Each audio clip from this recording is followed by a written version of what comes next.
നമസ്കാരം, ഞാൻ സിയാദ് ഇലിക്കൽ. എല്ലാ ദിവസവും വൈകിട്ട് 7 മണിക്കുള്ള മാർക്കറ്റ് വാർത്തകളിലേക്ക് കടക്കാം. ഇന്ന് ഇന്ത്യക്കാരെ സംബന്ധിച്ച് വളരെയധികം ദുഃഖകരമായിട്ടുള്ള ഒരു ദിവസമാണ്. Ahmedabad London flight crash news already നിങ്ങൾ അറിഞ്ഞ് കാണും. ഏകദേശം 200-ലധികം ആളുകൾ അപകടത്തിൽപ്പെട്ടിട്ടുണ്ട്. മരണസംഖ്യ കൃത്യമായിട്ട് പുറത്തു വന്നിട്ടില്ല. അപ്പോൾ ആദ്യമായിട്ട് അതിൽ മരിച്ച എല്ലാ ആളുകൾക്കും ആദരാഞ്ജലികൾ അർപ്പിക്കുന്നു. അവരുടെ ദുഃഖത്തിൽ, അവരുടെ കുടുംബാംഗങ്ങളുടെ ദുഃഖത്തിൽ നമ്മളും പങ്കുചേരുന്നു. മാർക്കറ്റിലേക്ക് വരുമ്പോൾ തുടർച്ചയായ 6 ദിവസത്തെ ഒരു നിഫ്റ്റിയുടെ പോസിറ്റീവ് ക്ലോസിങ്ങിന് ഭംഗം വന്ന ദിവസമാണ് ഇന്ന്. മിഡിൽ ഈസ്റ്റ് ടെൻഷൻ ഉണ്ട്. കൂടാതെ തന്നെ ട്രംപിൻ്റെ ഭാഗത്തു നിന്നുള്ള ആ ഒരു താരിഫ് ഫിയറും നിലനിൽക്കുന്നുണ്ട്. അതിൻ്റെ ഭാഗമെന്നോളം ഇന്നിപ്പോൾ ഓയിൽ കമ്പനീസ് അല്ലെങ്കിൽ ഇൻ്റർനാഷണൽ മാർക്കറ്റിൽ ക്രൂഡ് ഓയിൽസിൻ്റെ വില സ്പൈക്ക് രേഖപ്പെടുത്തി. ഇന്ത്യൻ മാർക്കറ്റിലേക്ക് വരുമ്പോൾ നിഫ്റ്റി നല്ലൊരു സെല്ലിംഗ് പ്രഷർ കണ്ടു. സെൻസെക്സും സെല്ലിംഗ് പ്രഷർ കണ്ടു. ബാങ്ക് നിഫ്റ്റി 377 പോയിന്റിൻ്റെ ഒരു ഇടിവ് രേഖപ്പെടുത്തി. സെൻസെക്സ് എല്ലാം തന്നെ 800-ലധികം പോയിന്റ് ഇടിവ് രേഖപ്പെടുത്തിയതിനു ശേഷം അവസാന സമയത്ത് റിക്കവറി രേഖപ്പെടുത്തി. ടാറ്റ മോട്ടോഴ്സ് എല്ലാം തന്നെ അവരുടെ ലാൻഡ് റോവറിൻ്റെ ഇൻവെസ്റ്റർ മീറ്റിംഗ് നടക്കാതിരിക്കെ ടാറ്റ മോട്ടോഴ്സിലും കനത്തൊരു ഇടിവ് രേഖപ്പെടുത്തി. പേടിഎം സ്റ്റോക്ക് വലിയൊരു ഇടിവുണ്ടായിരുന്നു. MDR, അതായത് മെർച്ചൻ്റ് ഡിസ്കൗണ്ട് റേറ്റ്, ആ ഒരു പേടിഎം പോലെയുള്ള ഈ കമ്പനീസിന് പ്രോസസ്സിംഗ് ഫീസ് കിട്ടുന്ന ആ ഒരു ഇൻട്രൊഡക്ഷൻ ഡിസ്കൗണ്ടിൽ നിന്ന് RBI മിനിസ്ട്രി ഓഫ് ഫിനാൻസ് പിൻവാങ്ങിയ ആ ഒരു ന്യൂസാണ് പേടിഎമ്മിൻ്റെ ഇടിവിന് കാരണമായത്. കൂടാതെ തന്നെ ക്രൂഡ് ഓയിൽ പ്രൈസ് വർധനവ് രേഖപ്പെടുത്തിയത് ഓയിൽ മാർക്കറ്റിംഗ് കമ്പനീസിന് കനത്ത ഇടിവ് രേഖപ്പെടുത്തി. BPCയിലും HPCയിലും 4.5ഉം 6% ഇടിവ് രേഖപ്പെടുത്തി. കൂടാതെ തന്നെ ക്യാപിറ്റൽ മാർക്കറ്റ് റിലേറ്റഡ് സ്റ്റോക്കുകളിലും ഇന്ന് ഇടിവ് രേഖപ്പെടുത്തി. CAMS, BSE, CSE, CDSL, കൂടാതെ തന്നെ BSEയും ഇടിവ് രേഖപ്പെടുത്തിയിട്ടുണ്ടായിരുന്നു. CE ഇൻഫോസിസ് കമ്പനി ഇവരുടെ ഒരു ബ്ലോക്ക് ഡീൽ ഉണ്ടായിരുന്നു. അത് കാരണം സ്റ്റോക്ക് ഏകദേശം 9%-ലേറെ ഇടിവ് രേഖപ്പെടുത്തി. ഇന്ന് ഇന്ത്യയുടെ ഇൻഫ്ലേഷൻ ഡേറ്റയാണ് വന്നിരുന്നത്. ഇന്നലെ US ഇൻഫ്ലേഷൻ ഡേറ്റ വന്നു. വലിയ സ്ലൈറ്റ്ലി ഒരു 0.1% മാത്രമാണ് US ഇൻഫ്ലേഷൻ സ്പൈക്ക് രേഖപ്പെടുത്തിയുള്ളൂ. ഇന്ത്യയുടെ ഇൻഫ്ലേഷൻ ഡേറ്റ വന്നപ്പോൾ അത് കൂൾ ഡൗൺ ആയിയാണ് ചെയ്തത്. 3.16-ൽ നിന്ന് 2.28-ലേക്ക്. പക്ഷേ ഇങ്ങനെയുള്ള ഒരു ഗ്ലോബൽ അൺസർട്ടനിറ്റിയിൽ ഇതിൻ്റെ ഒരു ഗുണം നമുക്കിന്ന് കിട്ടിയിട്ടില്ല. അപ്പോൾ ഗ്ലോബലി അൺസർട്ടനിറ്റി നിലനിൽക്കുമ്പോൾ ഈ ഒരു ഗോൾഡിൻ്റെ പ്രൈസ് എല്ലാം തന്നെ ക്ലൈംബ് ചെയ്തു. ഇൻഡിഗോ, ഈ നമ്മളുടെ എയർ ഇന്ത്യ ഫ്ലൈറ്റ് ആണല്ലോ ക്രാഷായത്. അപ്പോൾ എയർ ഇന്ത്യയിൽ ഇൻഡിഗോക്ക് ഏകദേശം 2.5%-ന്റെ സ്റ്റേക്ക് ഉണ്ട്. അപ്പോൾ അത് കാരണം ഇൻഡിഗോ സ്റ്റോക്കും ഇന്ന് ഏകദേശം 4%-ലേറെ ഇടിവ് രേഖപ്പെടുത്തി. നമുക്ക് നേരെ ഇനി ഗ്ലോബൽ മാർക്കറ്റും നമ്മുടെ നിഫ്റ്റിയുടെ ചാർട്ടും എല്ലാം തന്നെ ഡിസ്കസ് ചെയ്യാം. ഗ്ലോബൽ മാർക്കറ്റ് കാണാൻ ഏറ്റവും താഴെ ഇപ്പോൾ ട്രേഡ് ചെയ്യുന്ന യൂറോപ്യൻ മാർക്കറ്റ് നെഗറ്റീവ് സെന്റിമെന്റ്സ് ആണ് ഉള്ളത്. FTSE, CAC 40, DAX നെഗറ്റീവാണ്. ഇന്ത്യ വിക്സ് ഇന്ന് 3.5%, ഏറ്റവും താഴെന്ന് മൂന്നാമതാണ്. ഇന്ത്യ വിക്സ് സ്പൈക്ക് രേഖപ്പെടുത്തിയത് കാണാൻ സാധിക്കും. ഡോ ഫ്യൂച്ചറും നെഗറ്റീവാണ്. നിക്കി ജപ്പാൻ മാർക്കറ്റും നെഗറ്റീവാണ്. ഏഷ്യൻ മാർക്കറ്റൊക്കെ നെഗറ്റീവാണ്. ഏറ്റവും ടോപ്പിൽ നിന്ന് മൂന്നാമത് കാണാം. ഗോൾഡ് $28 ഉയർന്നു. ഏറ്റവും ടോപ്പിൽ നോക്കുകയാണെങ്കിൽ ബിറ്റ്കോയിനും $2129 ഇടിഞ്ഞു. ഇനി നമുക്ക് നിഫ്റ്റിയുടെ ചാർട്ട് നോക്കാം. മാർക്കറ്റ് ഓപ്പൺ ചെയ്തു, 25,200 ഹൈ ക്രിയേറ്റ് ചെയ്തു. സ്റ്റീപ്പായിട്ട് ഫോൾ രേഖപ്പെടുത്തി. 348 പോയിന്റ് ഇന്നത്തെ ഇൻട്രാഡേ ഹൈയിൽ നിന്ന് നിഫ്റ്റി ഇടിഞ്ഞു. ഇനി നമുക്ക് നിഫ്റ്റിയുടെ തന്നെ ഓപ്പൺ ഇൻട്രസ്റ്റ് കാണാം. PCR ഏറ്റവും ടോപ്പിൽ കാണാം, 0.6 ആണ്. അഡ്മണി തന്നെ സീവിയർ ആയിട്ട് സെല്ല് ചെയ്തിട്ടുണ്ട് കാണാം, 24,888. അതിൻ്റെ ആ ഒരു ബാറ് കോള് ഷോർട്ട് ചെയ്ത ആളുകളുടെ എണ്ണമാണ്. ഓപ്ഷൻ പോയിന്റ് ഓഫ് വ്യൂവിൽ കോള് സെല്ല് ചെയ്യുക എന്ന് പറയുന്നത് ബീറിഷ് ആണ്. PCR കൂടുതൽ കോള് ഷോർട്ട് ചെയ്തതുകൊണ്ട് PCR 0.6 ആയിട്ടുണ്ട്. ഇനി നമുക്ക് നേരെ ഡിവിഡൻഡ്, കഴിഞ്ഞ ദിവസം ഒരു സുഹൃത്ത് പറഞ്ഞു ഡിവിഡൻഡ് ഡീറ്റെയിൽസ് എല്ലാം തന്നെ ഷെയർ ചെയ്യുന്നത് നല്ലതായിരിക്കും എന്ന്.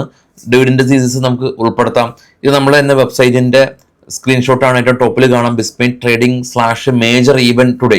നിങ്ങൾക്കും ചെക്ക് ചെയ്താൽ കാണാൻ സാധിക്കും. അപ്പോൾ അതിൽ നാളത്തെ ജൂൺ 13 റെക്കോർഡ് ഡേറ്റ് ഉള്ള കമ്പനികളുടെ ലിസ്റ്റ് ചെറിയ ലെറ്ററിലാണ്, എന്നാലും നിങ്ങൾക്ക് കാണാൻ പറ്റുമെന്നുണ്ട് എന്ന് വിശ്വസിക്കാം. Sharda motors $32 dividend. SMS global $1.20 dividend. Power finance corporation $2 dividend. Piramal enterprises $11 dividend. കൂടാതെ തന്നെ electron engineering, dams capital, BPCL, railway infra, Adani total gas, ഇതെല്ലാം തന്നെ ഡിവിഡൻഡ് ഡീറ്റെയിൽസ് ഇവിടെ ഉണ്ട്. ഇനിയും അതായത് റെക്കോർഡ് ഡേറ്റ് ആണ് കേട്ടോ ഉള്ളത്. അപ്പോൾ ഈ വെബ്സൈറ്റ് പോകുകയാണെങ്കിൽ നിങ്ങൾക്ക് അതാത് കമ്പനീസിൻ്റെ ഡിവിഡൻഡിൻ്റെ റെക്കോർഡ് ഡേറ്റ് എന്നാണ്, എത്ര റുപ്പീസ് എത്രയാണെന്ന് കാണാൻ സാധിക്കും. ബിസ്മൈറ്റ് ട്രേഡിംഗ് എന്നാണ് നമ്മുടെ വെബ്സൈറ്റിൻ്റെ ഡൊമൈൻ. അതിൻ്റെ ലിങ്ക് ട്രേഡ് ബഡി ടാബിൻ്റെ അണ്ടറിലാണ് ഇതെല്ലാം ഉള്ളത്. അതിൻ്റെ ലിങ്ക് വീഡിയോയുടെ ഡിസ്ക്രിപ്ഷനിലുണ്ട്. ഞാൻ ഇന്ന് ഫസ്റ്റ് കമൻറ്റിൽ ഞാൻ പിൻ ചെയ്ത് വെക്കാം. ഫസ്റ്റ് കമൻറ്റിൽ ജസ്റ്റ് ക്ലിക്ക് ചെയ്യുക, ബുക്ക് മാർക്ക് ചെയ്യാം സിമ്പിളായിട്ട്. ഇത് ഒരു ഫ്രീ വെബ്സൈറ്റ് ആണ്, അപ്പോൾ അതിൻ്റേതായിട്ടുള്ളൊരു പോരായ്മകൾ ഉണ്ടാവാം. നമ്മളിതൊരു വലിയ ഫണ്ടൊക്കെ ഇട്ട് ചെയ്യുന്ന വെബ്സൈറ്റ് അല്ല. നമുക്ക് ആവശ്യമായിട്ടുള്ള എസ്പെഷ്യലി ഈ ഡിവിഡൻഡ് ഡീറ്റെയിൽസ് ആളുകൾക്ക് വേണം, കമ്പനിയുടെ റിസൾട്ട് സമയത്ത് റിസൾട്ട് കലണ്ടർ വേണം. അപ്പോൾ അതിൻ്റെ ഡീറ്റെയിൽസൊക്കെ നമ്മളെ കൊണ്ട് പറ്റാവുന്ന രീതിയിൽ ഫ്രീ ആയിട്ട് വെബ്സൈറ്റ് സബ്സ്ക്രിപ്ഷൻസ് ഒന്നും ഇല്ലാതെ തന്നെ കൊടുത്തിരിക്കുന്ന ഒരു ഫെസിലിറ്റിയാണ്. അപ്പോൾ താല്പര്യമുള്ള ആളുകൾ മാത്രം ഉപയോഗപ്പെടുത്തുക. ഇനി കുറച്ച് സ്റ്റോക്കുകളുടെ വാർത്തകളിലേക്ക് നമുക്ക് വരാം. അപ്പോൾ ഈ വരുന്ന അടുത്ത ശനിയാഴ്ച, ഈ ശനിയാഴ്ച കഴിഞ്ഞുള്ള ശനിയാഴ്ചയാണ് നമ്മുടെ ഓഫീസിൽ വെച്ചിട്ടുള്ള FNOയുടെ ക്ലാസ് ഉള്ളത്. അപ്പോൾ FNOയുടെ ക്ലാസ് ഓഫ്ലൈൻ ക്ലാസ്സിൽ വരാൻ താല്പര്യമുള്ള ആളുകൾക്ക് ഫസ്റ്റ് കമൻറ്റിൽ ഇപ്പോൾ സ്ക്രീനിൽ നമ്പർ ഉണ്ട്, അതിൽ നിങ്ങൾക്ക് ബന്ധപ്പെടാം, കോൾ ചെയ്യാം. അതല്ല ഇനി ഓൺലൈനായിട്ടാണെങ്കിലും കോൾ ചെയ്ത് ബന്ധപ്പെടാം. സ്റ്റോക്കിൻ്റെ വാർത്തകളിലേക്ക് പോകാം. ബൈസൽ റെക്കമെൻഡേഷൻ ഒന്നല്ല. ശക്തി പമ്പ് കമ്പനി, ഇവർ 114 കോടി രൂപയുടെ ഓർഡർ മഹാരാഷ്ട്ര ഗവൺമെൻറ്റിൻ്റെ ഭാഗത്ത് നിന്ന് ലഭിച്ചു. പ്രീമിയർ എനർജി കമ്പനി, ഇവരുടെ സോളാർ കപ്പാസിറ്റി ബിസിനസ് ഇവർ എക്സ്പാൻഡ് ചെയ്യുമെന്ന് കമ്പനി അറിയിച്ചു. ഓൾമോസ്റ്റ് ഡബിൾ ആക്കുമെന്നാണ് കമ്പനി അറിയിച്ചിരിക്കുന്നത്. SGS എൻ്റർപ്രൈസസ് കമ്പനി, ഇവർ എലാറ ക്യാപിറ്റൽ എന്ന് പറയുന്ന ബ്രോക്കറിംഗ് സ്ഥാപനം അപ്ഗ്രേഡ് ചെയ്തു. മാരുതി, ഇവരുടെ ബൊലോന കമ്പനിക്ക് 4 star rating Bharat NCAP safety rating കിട്ടി. IPO വരുമ്പോൾ Oswal pump IPO grey market premium എല്ലാം തന്നെ 14% സ്പൈക്ക് ഉണ്ടായി. ഫ്രൈഡേ ആണ്, അതായത് നാളെയാണ് ഇതിൻ്റെ ലിസ്റ്റിംഗ്. ഹിന്ദുസ്ഥാൻ കോപ്പർ കമ്പനി 200 കോടി രൂപ ഇവരുടെ മൈനിങ് കപ്പാസിറ്റി എക്സ്പാൻഡ് ചെയ്യാനായിട്ട് കമ്പനി ഇൻവെസ്റ്റ് ചെയ്യുകയാണ്. TVS ശ്രീശക്ക കമ്പനി, ഹോണ്ട തായ്വാനായിട്ട് ജോയിൻറ്റ് വെഞ്ചർ കരാറിൽ ഏർപ്പെട്ടു. ടാൽബ്രോസ് ഓട്ടോമോട്ടീവ് കമ്പനി 580 കോടി രൂപയുടെ ഓർഡർ കിട്ടി. സസ്കൻ ടെക് കമ്പനി, ഇവർ സ്മാർട്ട് ഡിവൈസ് ഇന്നോവേഷൻ ചെയ്യാനായിട്ട് മൈക്രോസോഫ്റ്റായിട്ട് ഇവർ കൊളാബ് ചെയ്തു. വിപ്രോ കമ്പനി, US ബേസ്ഡ് ആയിട്ടുള്ള ഇൻഷുറൻസ് കമ്പനിയായിട്ട് കൊളാബ് ചെയ്തു. Ashok Buildcon company, GST department ഒരു നോട്ടീസ് ഇഷ്യൂ ചെയ്തു കമ്പനിക്ക്, അതുകൊണ്ട് സ്റ്റോക്കിൽ നിന്ന് ഫോളോ ചെയ്തു. അനുപം രസായൻ കമ്പനിയുടെ ഗ്രോത്ത് ഫോർകാസ്റ്റ് 30% കമ്പനി ഉയർത്തി. സുപ്രോസ് കമ്പനി പുതിയ ട്രക്കിൻ്റെ എല്ലാം തന്നെ മാനുഫാക്ചറിങ് ജൂൺ തുടങ്ങുമെന്ന് കമ്പനി അറിയിച്ചു. ഇനി ഇന്നത്തെ ഒരു ചിന്താവിഷയത്തിലേക്ക് വരുമ്പോൾ നമുക്ക് പല സമയങ്ങളായിട്ടും പറഞ്ഞ ഒരു കാര്യമാണ് ഈ സ്റ്റോപ്പ് ലോസ് നമ്മൾ ഹിറ്റ് ചെയ്യുക എന്ന് പറയുന്നത്. അത് നമ്മൾ സന്തോഷപൂർവ്വം തന്നെ അത് ഹിറ്റ് ചെയ്യിപ്പിക്കാനായിട്ട് ശ്രമിക്കണം. സന്തോഷപൂർവ്വം ആരും സ്റ്റോപ്പ് ലോസ് ഹിറ്റ് ചെയ്യുമ്പോൾ നമുക്ക് സന്തോഷമൊന്നും ഫീൽ ചെയ്യാറില്ല. പക്ഷേ ഞാൻ പറയുന്നതിൻ്റെ ഉദ്ദേശം എന്ന് പറയുന്നത് SL ഹിറ്റ് ചെയ്യുമ്പോൾ ഓക്കെ ആ ഒരു ലോസ് അതിൽ നിർത്താനായിട്ട് നമുക്ക് പറ്റിയിട്ടുണ്ട്. അല്ലെങ്കിൽ നമ്മൾ കാൽക്കുലേറ്റഡ് ലോസാണ് SL എന്ന് പറയുന്നത്. ആ ലോസ് SL നിർത്താൻ പറ്റിയില്ലെങ്കിലോ അതൊരു ഹ്യൂജ് ലോസായിട്ട് മാറും. അപ്പോൾ എല്ലാ ട്രേഡേഴ്സും അവരുടെ SL ഹിറ്റ് ചെയ്യാറുണ്ട്. പക്ഷേ SL വെക്കാതെ SL ഹിറ്റ് ചെയ്യാൻ അനുവദിക്കാതെ ആളുകൾ എന്താ സംഭവിക്കുന്നതെന്ന് വെച്ച് കഴിഞ്ഞാൽ ആദ്യം ഒരു ലോസ് കാണും, ആ ലോസ് വർദ്ധിച്ച് അവർക്ക് മാനസികമായിട്ട് താങ്ങാൻ പറ്റാത്ത ഒരു ലോസായിട്ട് മാറും, അല്ലെങ്കിൽ അവർക്ക് റിക്കവർ ചെയ്യാൻ പറ്റാത്തൊരു ലോസായി മാറും. അതൊരു ഹ്യൂജ് ലോസായിട്ട് മാറും. അപ്പോൾ അതിവിടെ ഉണ്ടാക്കിയ പ്രോഫിറ്റ് അവരൊറ്റ ലോസിൽ പോകും.